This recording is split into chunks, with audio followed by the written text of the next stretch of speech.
Kita semua kayaknya lagi tenggelam di lautan informasi ya. Tapi gimana kalau ada cara buat nggak cuma bertahan, tapi justru berkembang pesat? Nah, dalam bahasan kali ini, kita akan coba membangun sebuah sistem yang super kuat, otak kedua Anda. Yuk kita mulai! Kita semua pasti pernah ngalamin ini kan? Lagi mandi, lagi nyetir, atau pas mau tidur, tiba-tiba klik, muncul ide brilian. Terus kita mikir, wah ini keren banget, harus inget nih. Beberapa saat kemudian, idenya nguap gitu aja, hilang selamanya. Rasa frustasinya itu loh, nyata banget. Tiago Forte, penulis buku Building a Second Brain, nunjukin masalah utamanya. Ini bukan soal kebanyakan informasi. Bukan, tapi soal timing yang nggak pas. Kita nemu ide-ide keren hari ini, tapi mungkin baru butuh ide itu buat proyek bulan depan. Nah, gimana caranya kita bisa menjembatani celah waktu itu? Coba kita jujur-jujuran deh, metode yang kita pelajari di sekolah buat ngelola informasi, ya tahu kan, nyata terapi buat ujian, itu sama sekali nggak kepake di dunia nyata yang serba cepat dan, jujur aja, lebih berantakan. Kalau di sekolah kan, semuanya terstruktur. Dosen ngasih tahu kita mana yang penting, kapan ujiannya, dan tujuannya ya buat nginget fakta. Di dunia kerja, wah kebalikannya. Ujian itu bisa berupa presentasi dadakan atau proyek yang nggak disangka-sangka. Dan tujuannya bukan cuma nginget, tapi buat bertindak. Sistem lama jelas udah nggak relevan lagi. Jadi, solusinya apa dong? Jawabannya adalah membangun sebuah sistem eksternal yang bisa kita andalkan untuk pikiran kita. Nah, selamat datang di konsep otak kedua. Anggap aja ini kayak perpanjangan dari otak kita, atau mungkin asisten pribadi terbaik di dunia. Ini adalah satu tempat di mana nggak ada ide yang hilang, nggak ada wawasan yang terlupakan, dan setiap info berharga disimpan dengan aman sampai kita siap memakainya. Dan ternyata meskipun kita pakai teknologi digital, idenya sendiri tuh udah tua banget. Para pemikir hebat dari penulis zaman pencerahan dengan buku catatannya, sampai sosiolog Niklas Luhmann dengan sistem kartu catatannya yang legendaris, Zettelkasten, semuanya ngelakuin hal yang sama, membangun arsip ide eksternal. Jadi ini tuh praktik yang udah teruji zaman, cuma sekarang kita poles untuk era digital. Oke, jadi gimana cara kita ngebangun otak kedua ini? Untungnya, ada metode yang simple dan gampang banget diingat. Namanya code. Inilah inti dari keseluruhan sistemnya. Code itu singkatan dari capture, organize, distill, dan express. Keempat langkah ini adalah proses yang mengubah informasi mentah yang kita temukan menjadi pengetahuan berharga yang siap pakai. Yuk, kita kupas satu-satu.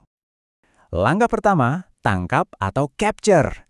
Ini bukan soal nyimpen semuanya ya. Kuncinya adalah nyimpen apa yang nyantol di hati dan pikiran kita. Kalau ada ide yang bikin penasaran, kutipan yang rasanya gue banget, atau artikel yang bikin kita mikir, langsung tangkap. Pokoknya percaya aja sama insting Anda.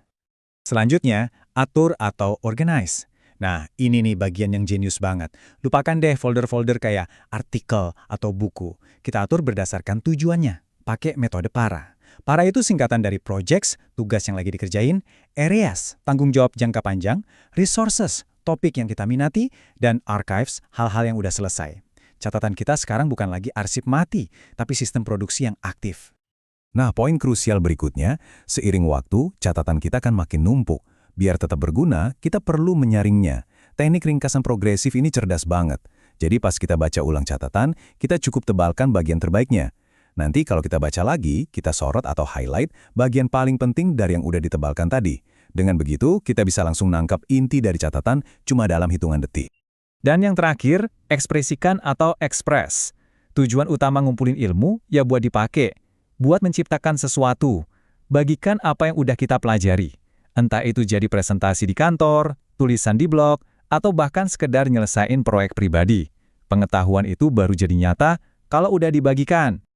Menerapkan metode kode ini bukan cuma soal jadi lebih teratur loh. Ini tentang ngebuka kemampuan yang rasanya kayak punya kekuatan super kreatif. Kalau Anda punya otak kedua, Anda bisa nyambungin konsep dari berbagai bidang. Misalnya, ide dari buku biologi bisa mecahin masalah di proyek marketing. Anda nggak akan lagi kena writer's block, karena Anda nggak pernah mulai dari nol. Anda punya gudang amunisi ide. Dan yang paling keren, waktu jadi teman Anda, ngebiarin ide-ide itu matang dan terhubung dengan sendirinya secara perlahan. Kutipan dari Sebastian Junger, ini pas banget nggambarinnya. Seringkali, yang kita sebut buntu kreatif, itu sebenarnya cuma kekurangan bahan baku.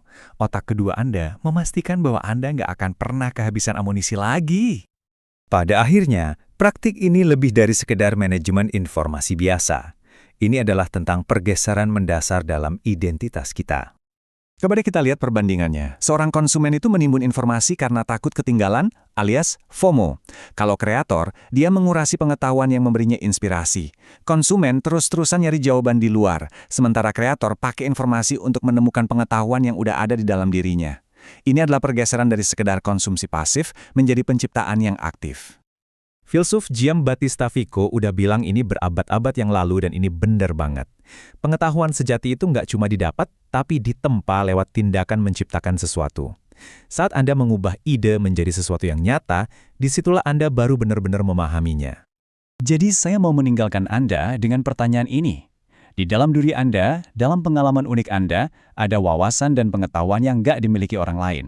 Dengan membangun otak kedua, Anda menciptakan sistem untuk menangkap, mengembangkan, dan akhirnya membagikan sudut pandang unik tersebut.